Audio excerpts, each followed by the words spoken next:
ذرا ایک لمحے کے لیے سوچیں کہ آپ ایک بہت بڑے دروازے کے سامنے کھڑے ہیں جس کے پیچھے کائنات کے سب سے بڑے راز ہیں، اور اس دروازے کو کھولنے کی چابی قرآن کی صرف ایک آیت الکرسی۔ آج ہمارے سامنے ایک یوٹیوب ویڈیو کا مواد ہے جو دعویٰ کرتا ہے کہ وہ قرآن کی اس عظیم ترین آیت کے پیچھے چھپے کچھ رازوں سے پردہ اٹھاتا ہے۔ ہمارا مشن یہ سمجھنا ہے کہ آخر اس ایک آیت کو اتنی مرکزی حیثیت کیوں حاصل ہے، اور اس میں وہ کون سی طاقت ہے جس کا ذکر بار بار کیا جاتا ہے۔ چلیں اس کی گہرائی میں اترتے ہیں۔ جی بالکل، اور دیکھیں یہ صرف ایک دعویٰ نہیں ہے، اس آیت کو سیدۃ الآیات یعنی قرآن کی تمام آیات کی سردار کہا گیا ہے، اور اس کی وجہ صرف یہ نہیں کہ یہ حفاظت کا کوئی منتر ہے، بلکہ یہ اللہ کی لامحدود قدرت، اس کے علم اور اس کی بادشاہت کا ایک ایسا جامع، مکمل اور بے مثال اعلان ہے جو انسان کو اس کی اپنی حقیقت سے روشناس کرواتا ہے۔ اچھا، تو گفتگو کا آغاز اس سب سے طاقتور دعوے سے کرتے ہیں جو اس ویڈیو میں کیا گیا ہے کہ یہ آیت بڑے بڑے سرکش جنات اور خود شیطان کو بھی بے بس کر دیتی ہے۔ ذریعہ اس کی وجہ یہ بتاتا ہے کہ اس آیت میں اسم اعظم پوشیدہ ہے۔ یہ اسم اعظم کیا ہے؟ اسم اعظم یعنی اللہ کا سب سے بڑا نام۔ یہ وہ نام ہے جس میں اللہ کی صفات کا جلال اور اس کی طاقت سب سے زیادہ ظاہر ہوتی ہے۔ اسلامی روایت کے مطابق جب اس نام کے وسیلے سے دعا مانگی جائے تو وہ رد نہیں ہوتی۔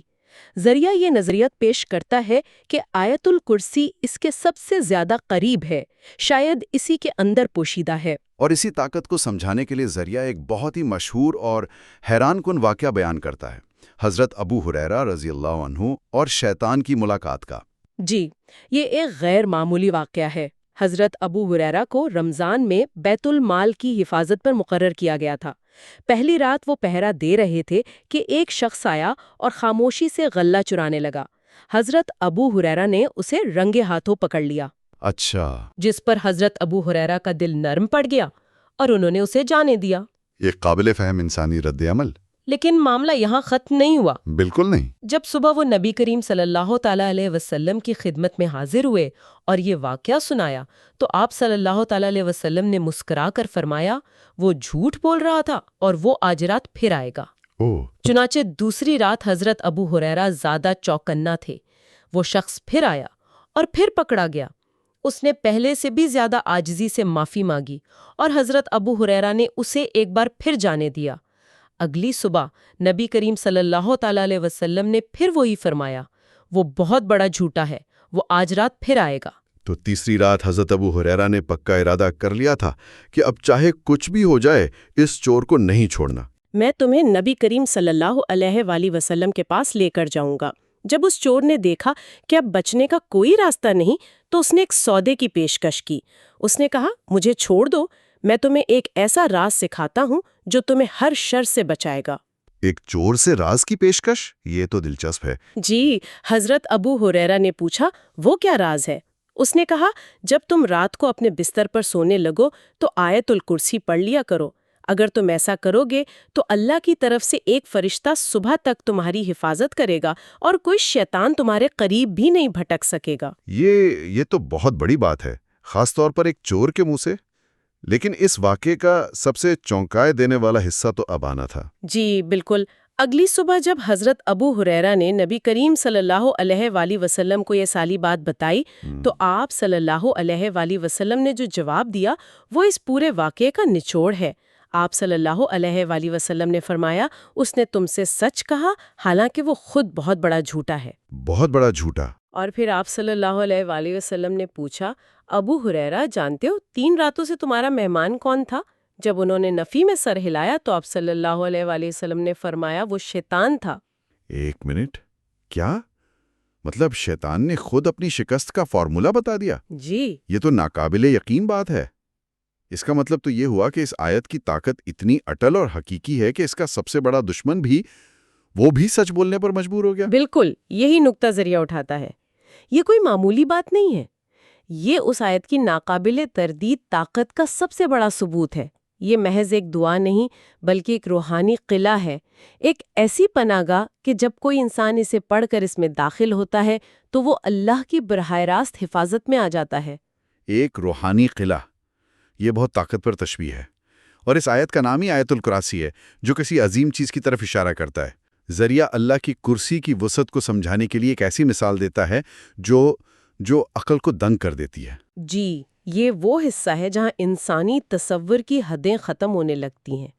ذریعہ ایک حدیث کا حوالہ دیتا ہے جس میں فرمایا گیا کہ 7 آسمان اور 7 زمینیں، یہ سب کچھ مل کر اللہ کی کرسی کے مقابلے میں ایسے ہیں جیسے ایک بہت بڑے وسیع و عریض صحرا میں لوہے کی ایک چھوٹی سی انگوٹھی پڑی ہو۔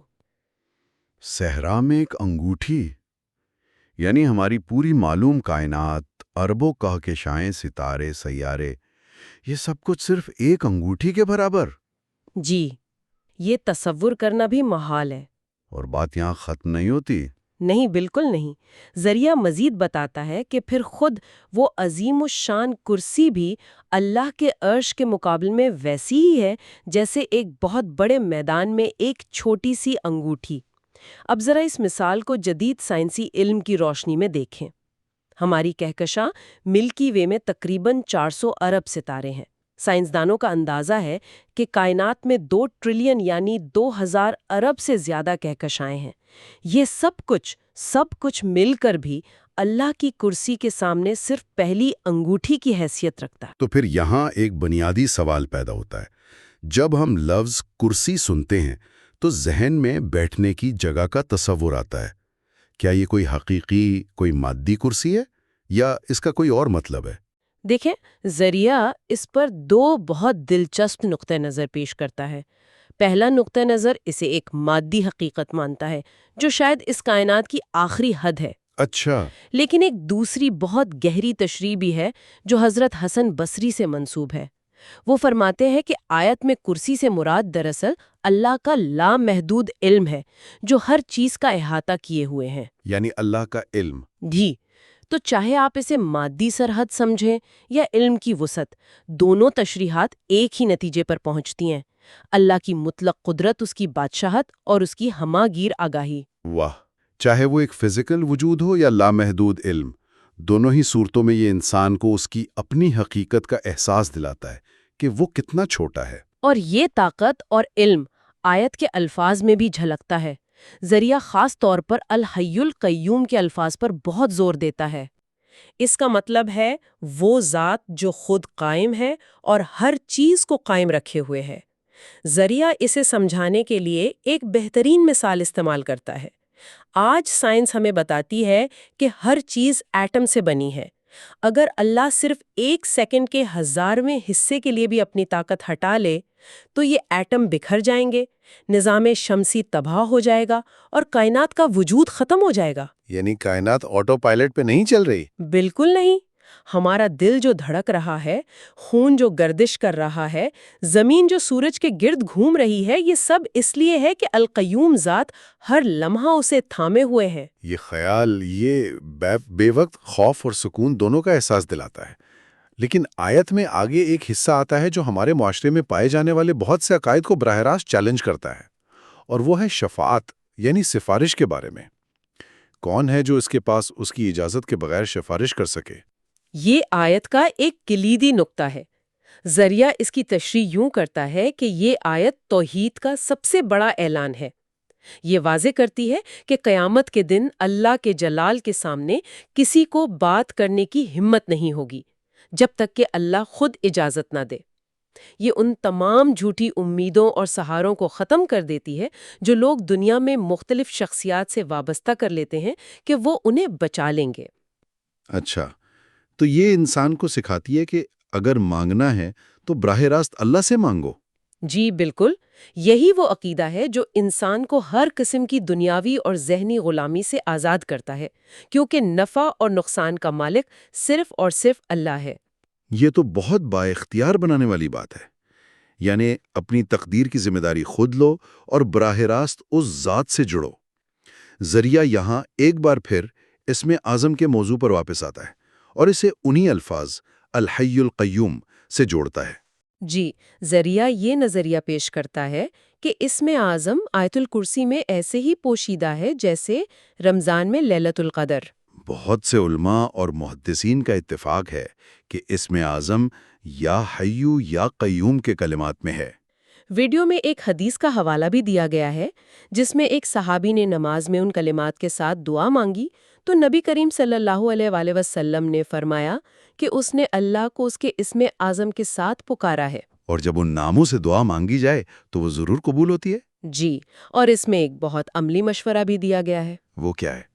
ذریعہ یہ بتاتا ہے کہ جب بھی کوئی سخت مشکل آن پڑے، کوئی بیماری ہو، رزق کی تنگی ہو، تو سجدے میں گر کر یا حیو یا قیوم برحمتک استغیث کا ورد کیا جائے، یعنی اے زندہ، اے سب کو تھامنے والے، میں تیری رحمت کے وسیلے سے مدد مانگتا ہوں۔ اور یہ یقین دلایا گیا ہے کہ ان کلمات میں وہ طاقت ہے کہ اس سے بند دروازے کھلنا شروع ہو جاتے ہیں۔ جی، یہ سب بہت گہرے علمی اور روحانی نکات ہیں، لیکن کیا ذریعہ یہ بھی بتاتا ہے کہ عام زندگی میں، مطلب روزمرہ کے معمولات میں، ہم اس روحانی قلعے کو اپنی حفاظت کے لیے کیسے استعمال کر سکتے ہیں؟ یقیناً، اور ذریعہ میں دو بہت آسان لیکن انتہائی طاقتور معمولات بتائے گئے ہیں جو مستند احادیث سے ثابت ہیں۔ پہلا معمول ہر فرض نماز کے بعد آیت الکرسی پڑھنے کا ہے۔ نبی کریم صلی اللہ علیہ وسلم کا فرمان نقل کیا گیا ہے کہ جو شخص ہر فرض نماز کے بعد اسے پابندی سے پڑھے، اس کے اور جنت کے درمیان صرف موت کی رکاوٹ باقی رہ جاتی ہے۔ یہ ایک بہت بڑی بشارت ہے، لیکن اس کا مطلب تو یہ ہوا کہ جنت کا راستہ اتنا سیدھا اور واضح ہے۔ یہی تو اصل امتحان ہے۔ علم سب کے پاس ہوتا ہے، لیکن عمل کی توفیق وہ کسی کسی کو ملتی ہے۔ یہ وعدہ اس شخص کے لیے ہے جو اسے صرف ایک رسم کے طور پر نہیں بلکہ یقین کے ساتھ پڑھتا ہے۔ اور دوسرا معمول؟ دوسرا معمول جو ذریعہ بتاتا ہے وہ گھر سے نکلتے وقت پڑھنے کا ہے۔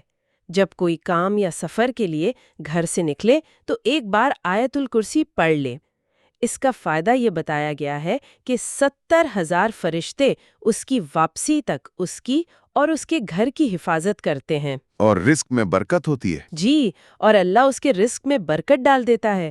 یہ چھوٹے چھوٹے اعمال ہیں جن کے اثرات بہت گہرے ہیں۔ تو ایک طرح سے ہم نے پراسرار چابی سے سفر شروع کیا، شیطان کے اطراف شکست کی ناقابل یقین کہانی سنی، کائنات کی وسعت کو سمجھنے کی کوشش کی، اور آخر میں اللہ کی مطلق طاقت، اس کے علم اور اس کی حفاظت کے پیغام کو سمجھا جو الحی القیوم جیسے الفاظ میں پوشیدہ ہے۔ یہ آیت واقعی ایک مکمل ضابطۂ حیات ہے۔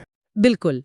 اس پوری گفتگو کا مرکزی خیال یہی ہے کہ آیت الکرسی صرف حفاظت کی دعا نہیں، یہ اللہ کی مکمل حاکمیت اور توحید کا اعلان ہے۔ یہ ایک ایسی آیت ہے جو بے وقت ہمارے اندر اللہ کا خوف بھی پیدا کرتی ہے، اس کی عظمت اور بڑائی کا خوف، اور ساتھ ہی ایک گہرا سکون بھی عطا کرتی ہے کہ ہم اس ذات کی پناہ میں ہیں جو نہ اونگتی ہے، نہ سوتی ہے اور نہ تھکتی ہے۔ سامعین کے لیے ایک آخری سوچ چھوڑے جاتے ہیں۔ ذریعہ میں ایک جگہ ذکر ہے کہ اگر ہماری آنکھوں سے غیب کا پردہ ہٹا دیا جائے تو ہم وہ منظر برداشت نہ کر سکیں جو آیت الکرسی پڑھنے پر روحانی دنیا میں برپا ہوتا ہے۔ تو غور طلب سوال یہ ہے کہ اگر ایک آیت غیبی دنیا پر اتنا گہرا اثر ڈال سکتی ہے تو یہ حقیقت کی اصل نوعیت اور اس میں ہمارے مقام کے بارے میں کیا بتاتی ہے؟